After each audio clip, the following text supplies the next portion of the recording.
Police वालों आप बताओ, सीओ साहब यादव है माशाअल्लाह, कह रहे हैं समाजवादी का नुकसान हो जाएगा।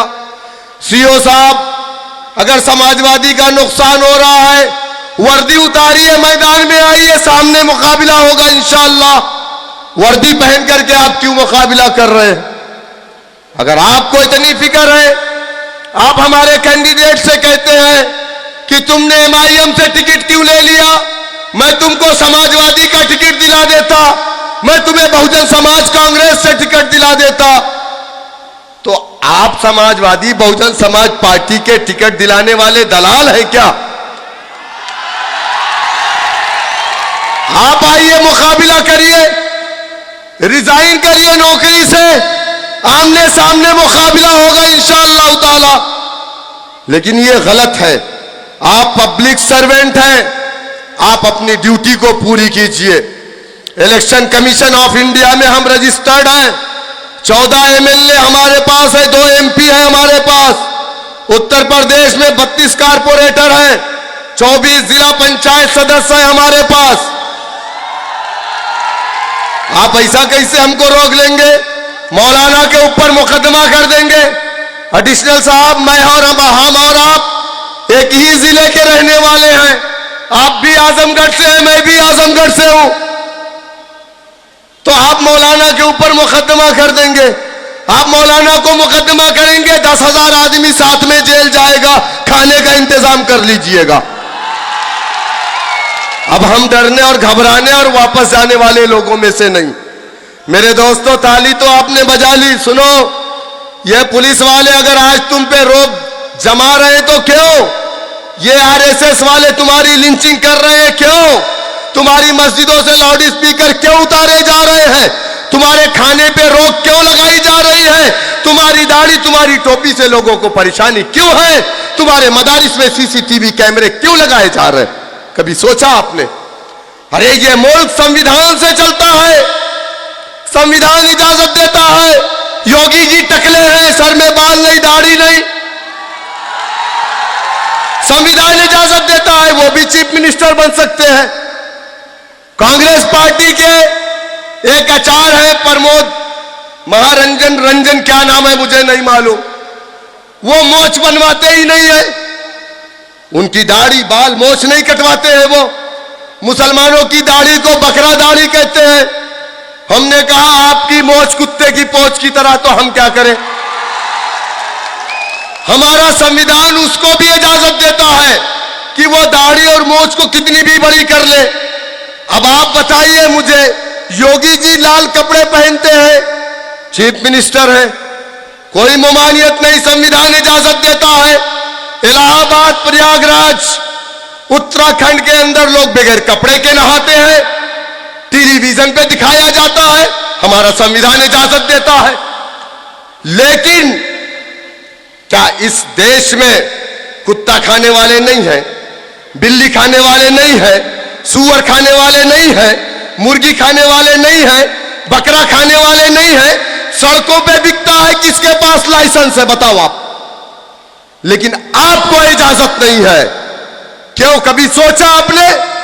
इस देश में मुख्तलिफ मजहब के लोग रहते हैं, कोई रावण को मानता है, कोई राम को मानता है।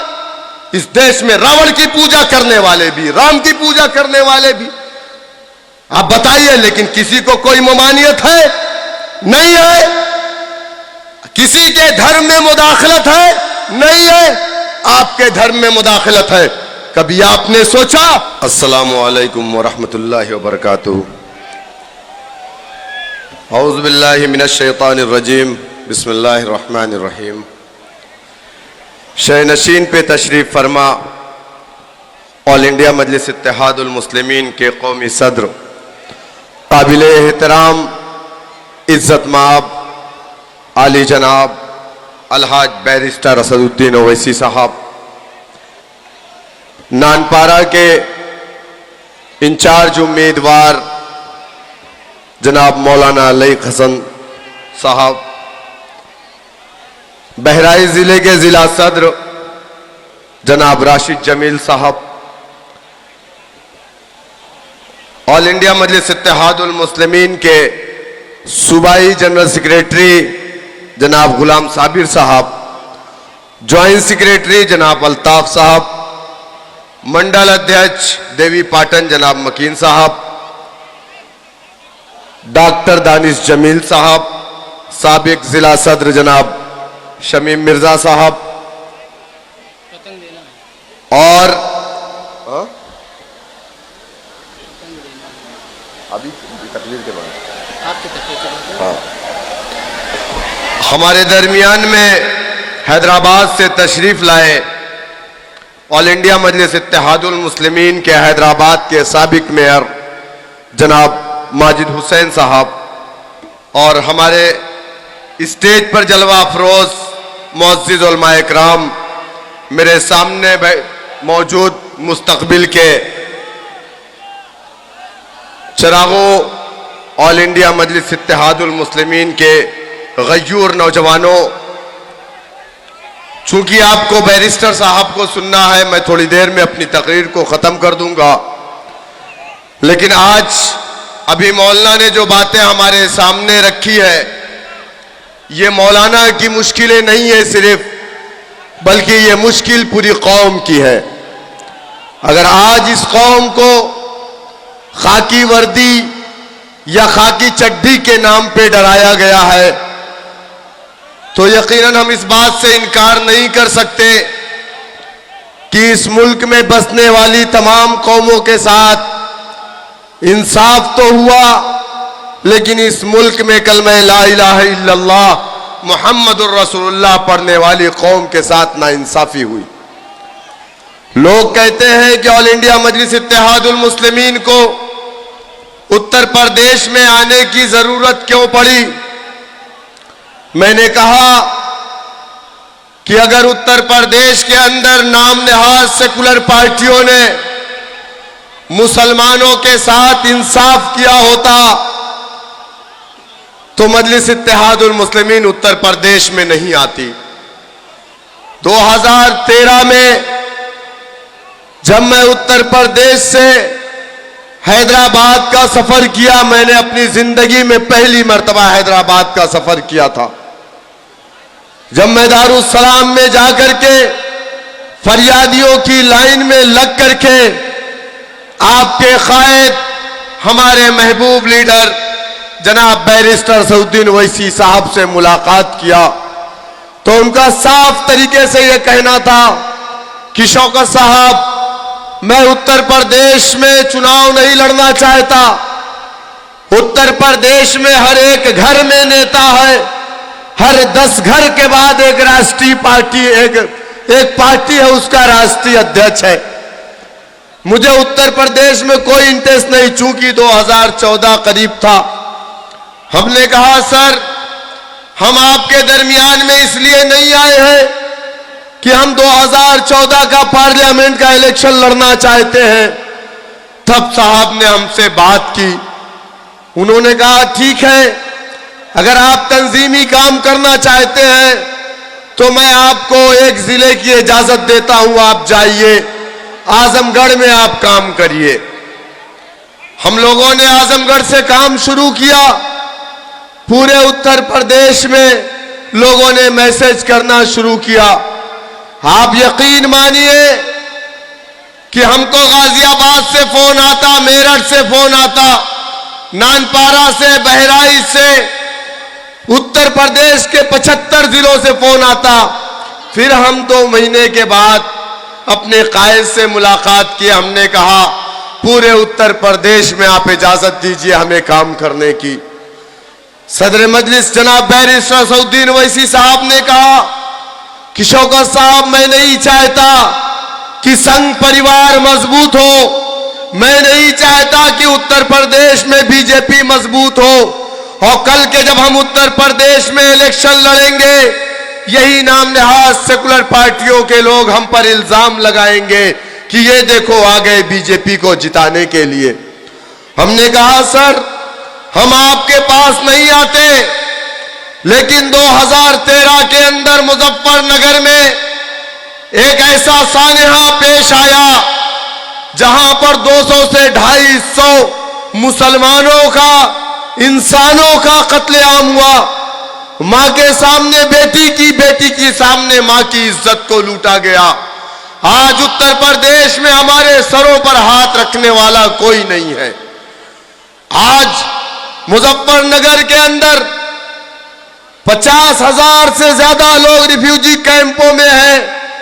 दिसंबर का महीना, वेस्ट यूपी की ठंडक, लेकिन सर हमारे 70 एमएलए उत्तर प्रदेश की असेंबली के अंदर मुसलमान हैं। एक भी एमएलए मुजफ्फरनगर हमारे उन बहनों के, हमारे उन भाइयों के सरों पर हाथ रखने नहीं गया।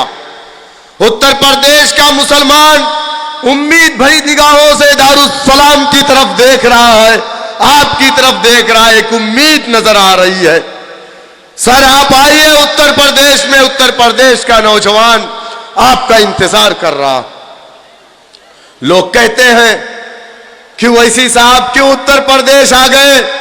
अरे उत्तर प्रदेश ओवैसी साहब नहीं आए, उत्तर प्रदेश के नौजवानों ने ओवैसी साहब को उत्तर प्रदेश बुलाया है। और उत्तर प्रदेश किसी के बाप की जागीर नहीं है। उत्तर प्रदेश भारत का हिस्सा है।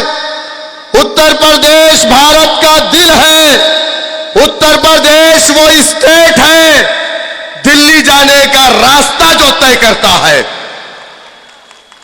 और उत्तर प्रदेश की पुलिस हमें क्यों प्रोग्राम करने की इजाजत नहीं देती? समाजवादी के लोग कहते हैं हम बीजेपी की बी टीम है।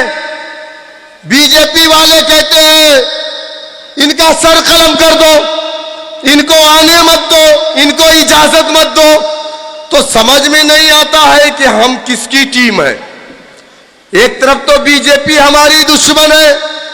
समाजवादी पार्टी मौलाना ने कहा कि नानपारा में एक ही बेड पर दोनों पार्टी है। मोहतरमा एमएलए है, शौहर उनके समाजवादी में आवेदक प्रत्याशी है, टिकट चाहिए। क्या मुसलमानों आपको बेवकूफ नहीं बनाया जा रहा है? आप बताइए मुझे। बहरकैफ हम उत्तर प्रदेश में आए, 2017 में हम उत्तर प्रदेश का इलेक्शन लड़े। उसके पहले भी हम एक इलेक्शन लड़े।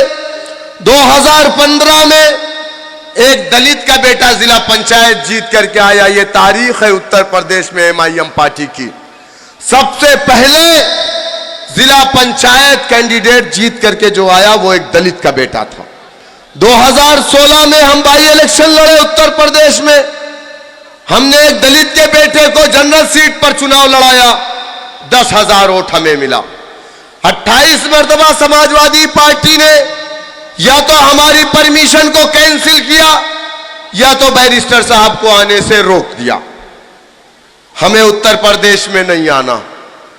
5 साल 2017 में इलेक्शन कमीशन ने परमिशन दिया। बैरिस्टर असदुद्दीन ओवैसी साहब की जनसभाएं उत्तर प्रदेश में हुई।